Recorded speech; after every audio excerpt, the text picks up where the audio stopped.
Welcome back, folks. Today is my episode of Free My Pain Now with Dr. Matt DiDuro, but I also have Dr. Adelina Isold.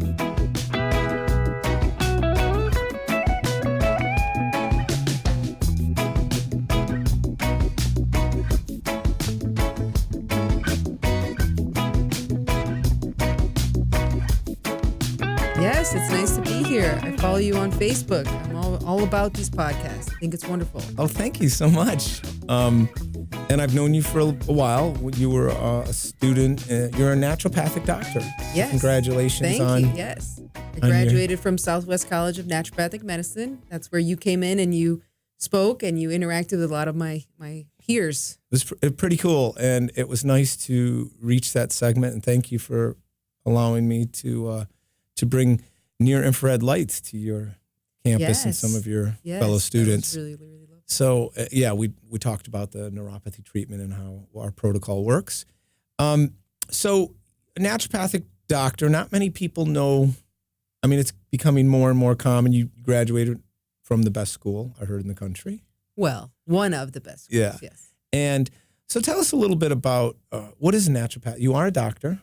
Yes, we are doctors. We go to medical school and we do everything that a regular doctor would learn. So pharmaceuticals, as well as minor surgery. But in addition to that, we learn Chinese medicine. So we learn all those acupuncture points that everybody's talking about, herbalism. We also learn botanical medicine, homeopathy, so many of additional things.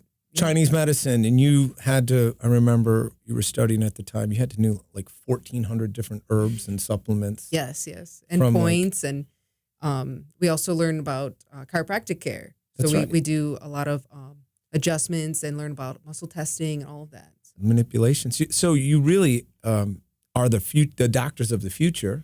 It's funny that you say that because we're using all these old ways to heal. And so we're all going back to our roots, right? Figuring out what really is the problem instead of the catchphrase of the day, Dr. DiDuro, is taking a pill for your ill, right? Right. I mean, it just seems like in medicine, modern medicine has become so much, if you have an ache or pain for this, and then we have a specific drug that we want to give you. And we have compartmentalized. That's the word I'm looking for. The way we heal and treat the body. So you have a hand specialist, you'll have a heart specialist, you'll have an eye specialist. You guys really look at the whole body. Person, yes. And, to piggyback off of what chiropractic care is like, right? We look at the whole person, but it's interesting how sometimes when we get patients, half the time it's figuring out what their medication, the side effects. They're coming in, I'm on this blood pressure medication and it's causing this issue. And so they want to actually treat the issue and try to get off their medications. And that's part of the struggle is people come in on 25 different pills to solve one thing and they get 25 other problems. And one of the things our goal with Free My Pain Now and for our listeners is to educate them that, yes, everything that you take has a short-term and a long-term side effect on your body. So, I mean, even though it's sold over the counter like Tylenol, there's still a reported 60,000 people per year that have kidney damage and failure because of using this over-the-counter drug that patients think. So let's figure out the root cause. Why are you in pain? Why are you turning to the Tylenol, right? And that's part of what naturopathic medicine is. By the way, chiropractic profession has used the root cause for over 100 years. And I like how all these naturopaths... We have lots of principles, okay? Yes. And one of also being doctor as teachers. So we try to educate our patients on learning new lifestyles, diet care, everything like that. And I know you can speak to that, right, Dr. DiDuro, as you were a patient of naturopathic medicine. I was. You've seen great results. And by the way, I've been, this is my 25th year in healthcare as a chiropractor and managing multidisciplinary clinics. And I've had a phrase since I graduated from Life University. I wanted to be a student of life for the rest of my life. And really, I found some of the doctors that got arrogant is when they thought they know it all or they get this God complex. And you just we're just starting to scratch the tip of the iceberg on how the body works. And so it would be, incorrect for us to think that we have it all figured out. So we're constantly learning. So one of the things I loved is we've had some functional medicine doctors on. We're going to have Dr. Bob Bacon on, who's just wonderful applied kinesiologist and chiropractor and nutritionist, right? I mean, he's just the way he puts it, and a sports medicine doctor. So he'll be coming on in 2 weeks on our show, and I can't wait to have him. He is the doctor to the doctors. Yes. And so, and then I've had you in March. I got all my blood work done. I let you look it over, and you helped make some really nice recommendations. Yeah, and it was just basic blood work, right? We were looking at your complete blood count, your comprehensive metabolic panel, and a lot of it, we read into it a little bit further, right? Because there's a lot of nutrients that can be depleted that, you're not anemic, but your the size of your red blood cells could also be leaning you towards being a B9 or B12 deficient, or, which is very, very important, right? All those B vitamins, and maybe why are you fatigued? Maybe because you don't have enough of those just regular basic nutrients. Vitamin D, we focused a lot on vitamin D on yours, right? Couldn't believe it. The nice thing about supplementing that vitamin D is you really can't overdose on vitamin D, can you? I mean, you can take a lot. Okay, maybe you can. Well, you just have to make sure that a lot of those other nutrients are in balance. So like magnesium and calcium, which is also on your basic blood work. And so a lot of people, they look past that. They're like, oh, everything looks good. And, right. And even for your liver function, you're looking at oxidative stress for a lot of those markers, uric acid, alkaline phosphatase, all of those. Where's that cheat sheet you had? I wanted to go through those because I think it's important for our listeners to start really understanding their numbers. And it was a good refresher for me because I think you dig a couple layers deeper on what we're looking at. But what are the numbers that our listeners have to know? What would you say some of the top ones? Well, I definitely think when you're looking at your CBC, which is your complete blood count, you want to make sure, like I stated, the size of the cells are looking good. You're not iron deficient, so macrocytic or microcytic anemia. You want to make sure you're looking at your electrolytes, making sure that's all in balance. And then going into your comprehensive metabolic panel, looking at your kidney function. Like I was stating, GFR, creatinine, BUN, this basic hydration status. How much water are you drinking? Are you drinking half your body weight in ounces, which we're supposed to be drinking, okay? Which a lot so of 150-pound person should drink. What is that? 75 ounces? Ounces a day, okay. Yes. And but then looking at your electrolytes, making sure that you don't need anything additional in there. And we were talking on the way over bilirubin, that's looking at oxidative stress, just liver damage, and same with uric acid. We hear oxidative stress a couple times. I've had a couple other specialists have talked about it. And break that down for the layman. So how I explain it to my patients is when you're getting all these stressors, whether it's through your environment or whether it's through the food you're eating or your just natural stress that is going on in your mental body. Stress, emotional stress, your cells are getting damaged, right? And our body is supposed to be this well-equipped machine that's supposed to be able to fix those cells readily, right? And so when those cells get damaged, it creates free radicals. And so those things, antioxidants, everybody talks about antioxidants. What are they for? Like blueberries, all that. You're getting antioxidants to fight off those free radicals, to help you get that stuff out of your body so it's not just festering, okay? And so what is it? Typically, it will build up around the cell membrane? And not necessarily. When that cell gets damaged, it can go inside the cell itself and start messing with your DNA, right? And that's one of the precursors for cancer, right? Because if your body is, trying to fix things, it will, a mutated cell might slip through, and that's, the starting foundation. And then if you keep living in that environment of oxidative stress and, there is that mutated cell, it's just giving it the place that it needs to live. So, okay, really, so keep going. So we got bilirubin, I didn't realize was a marker for oxidative stress. Well, oxidative stress, yeah. And also everybody's being diagnosed with Gilbert syndrome, right? Everybody's got fatty liver and issues with getting all these, the bilirubin out and things like that. But it's also, we want to make sure that we're supporting it, giving things like glutathione, S-acetylglutathione, which is the precursor, all of those great. Glutathione, I hear so much excellent things. I know we use that when my wife, Sherry, was going through chemotherapy. We used that as a precursor to kind of build her body up and the immune system up. Help with that oxidative stress, especially when you're going under. Cancer Treatment Centers of America, where they had a naturopathic oncologist, which was really cool. So that was our first introduction to having a naturopathic doctor work with our family. So okay, you helped look at some of these other numbers of cholesterol. I mean, you've been great at teaching me to be more gluten-free and also focusing on your healthy fats. Yeah. My healthy so making fats sure through that ratio of your cholesterol between HDLs and LDLs was in a good range. the HDLs. ketogenic is a lot of good fats. Yes. So like coconut oil, avocado oil, nuts, seeds like flax and chias and hemps. All of that is really, really good, but also focusing on making sure that you're utilizing your fats appropriately. So like coconut oil, avocado oil, those are heat stable, better to be cooking with, opposed to olive oil burns off all the goodness. So just those basic things that people can, make a big difference in your life if you're just doing different things. And it was such a kind of a change in concept because our whole lives growing up, you were not allowed to eat fat, right? Fat was bad. There was a low-fat diet. And now everyone's getting put on those statins because of elevated cholesterol. And so we're seeing that we're seeing an increase. We just need to focus on those good fats, right? Right. And we'll talk about, we don't like statins for long-term use. And it's part of our top tips for diabetic foot care as well that we'll be talking about today. So we'll be going to this next segment and we're going to ask you some more questions. Sounds good. Thank you.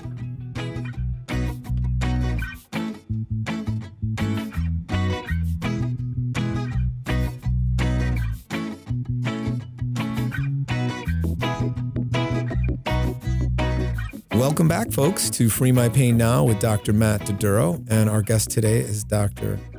Adelina Isold. Yes. And she's a naturopathic medical doctor. And let's get back to some of those markers. Knowing your numbers. Right? Knowing your numbers. So when you're getting your CBC, we were talking about making sure you're taking a look at also your hemoglobin and evaluating that because that's also a marker for oxygenation status. So looking at how much...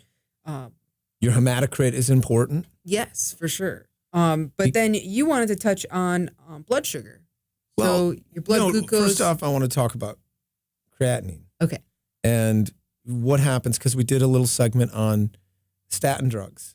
And I know a larger population... Side effects is rhabdomyolysis, so that muscle breakdown. That's right. So the muscle breaks down, the proteins get into the blood, and it can cause weakness, severe pain. And again, I don't know if you guys know, but there was who's that investigative consumer reporter? Clark Howard in 2017 spent 3 weeks in the hospital, came down with rhabdomyolysis. Yes. Wow.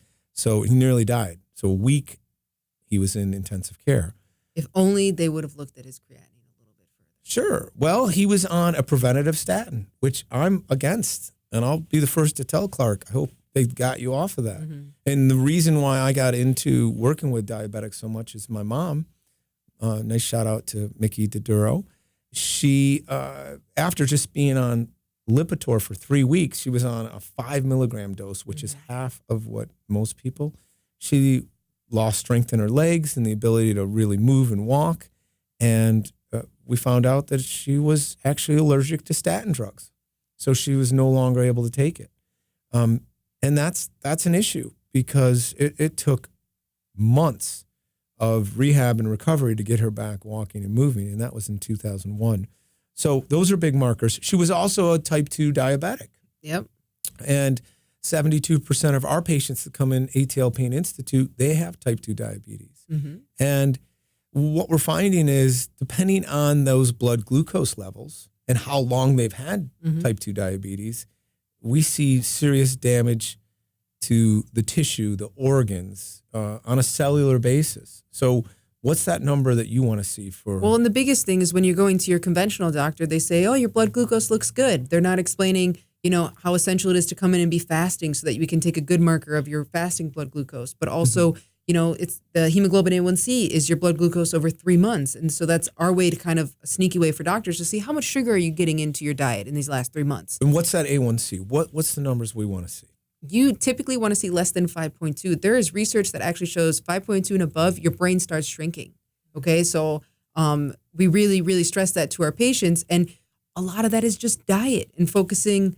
And now I've heard some different numbers, and I know 5.7 or below, they considered pre-diabetes, yes. Pre-diabetes. Pre-diabetes. And then from 5.7, and above 6.4 is when they start diagnosing patients with diabetes, and some as late as 7. But that's the thing, is those numbers are creeping up, and no one's talking to them about lifestyle. No one's telling them, hey, actually, if you start focusing on even healthy foods, okay, are higher in sugar, bananas, mangoes, watermelon. It's not just you're saying, oh, your patient's eating spoonfuls of ice cream, but they need to focus on lower glycemic foods like berries and peaches and apples and, Right. things like that, But quinoa. what I didn't like back in March when I saw my numbers and I started testing my daily blood glucose levels, that I was 109, 111, 114. Yeah, and that Even higher though end. my A1C was 5.3, which my doctors were like, oh, you're fine, I wanted to take it to a different level. That's why We wanted that I fasting to be hired you. closer to the 80s. Yeah. Right. And so we focused on different nutrients, oxidative stress. That vitamin D played a big role into why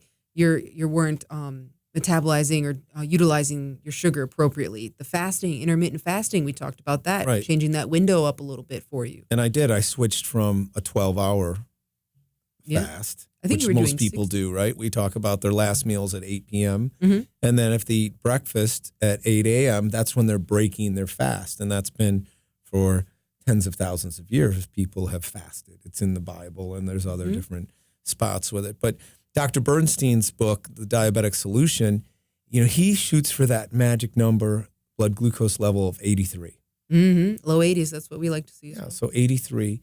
And that's been my whole reason for working with you and getting that number down. And I'm now in like that 89 to 92, but I still have some time to go. And I think the more and more that I work on this, right, healing is a process and it takes time. Yeah. So What did they say? It takes 21 days to create a new habit. And when you create that new habit, you're switching to a new lifestyle. So you said, oh, have you hit your number yet?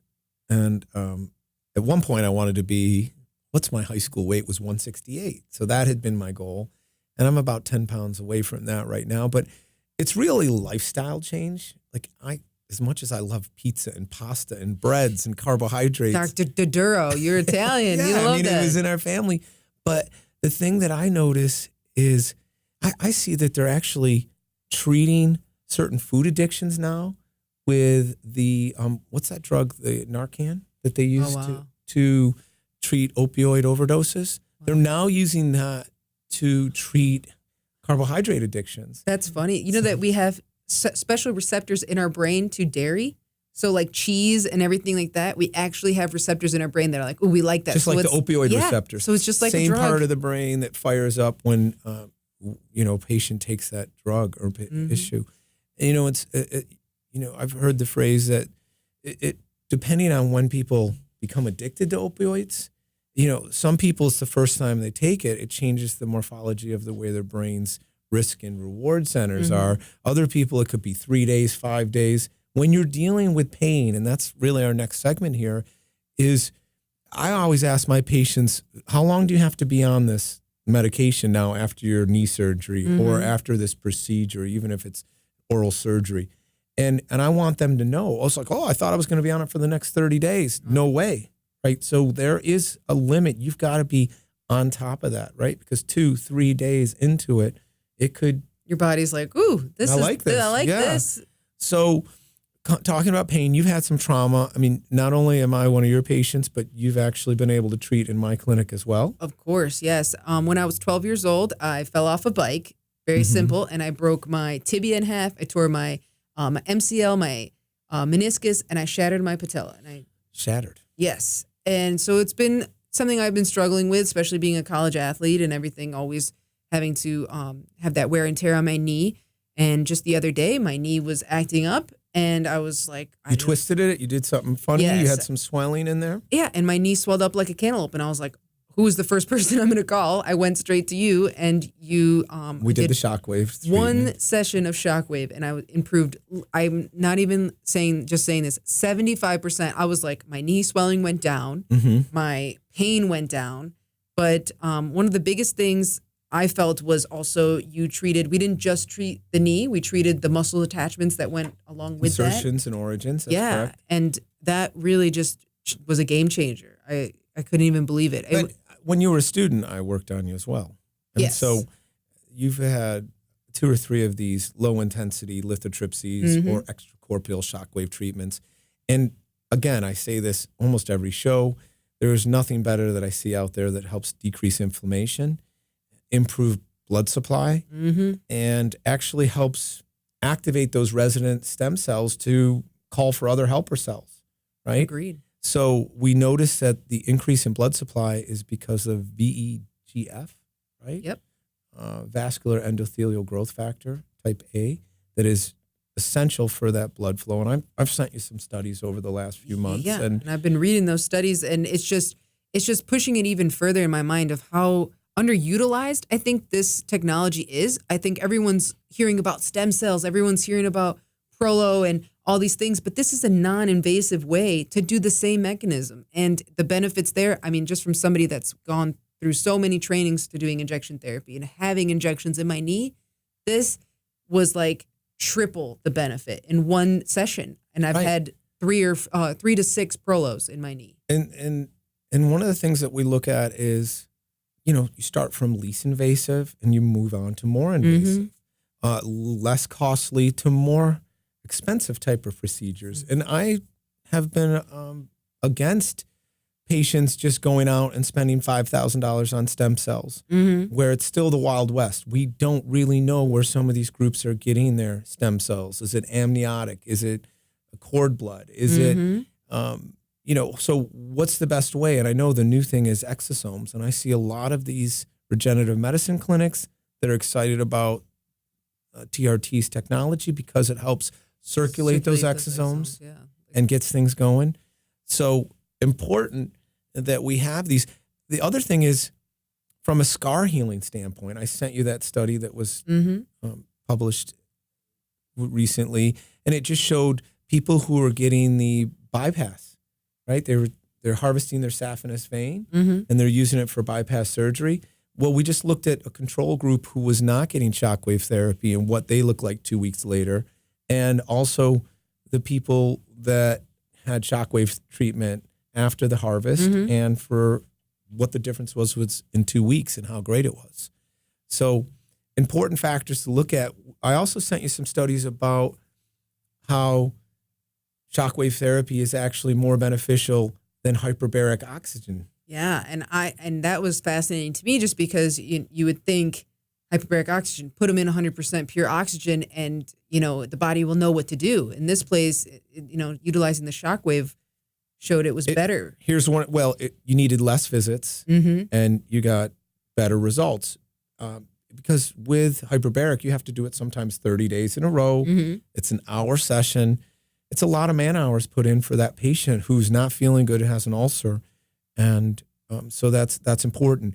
You had a great point. Piggyback them, do them together. Yeah. Why? Who hasn't done that yet? We need to do that. Yeah, that's important when you can add therapies together and get the best outcomes for the patient, and that's what we want, right? And save as many digits and limbs as possible from amputation. And we'll be talking about that next segment, more about that. But listen, it was really a pleasure. I'd love you to stay thank on you and so much. listen Yes, I'm for excited. Our next, or anytime in the future, come in and love to have you.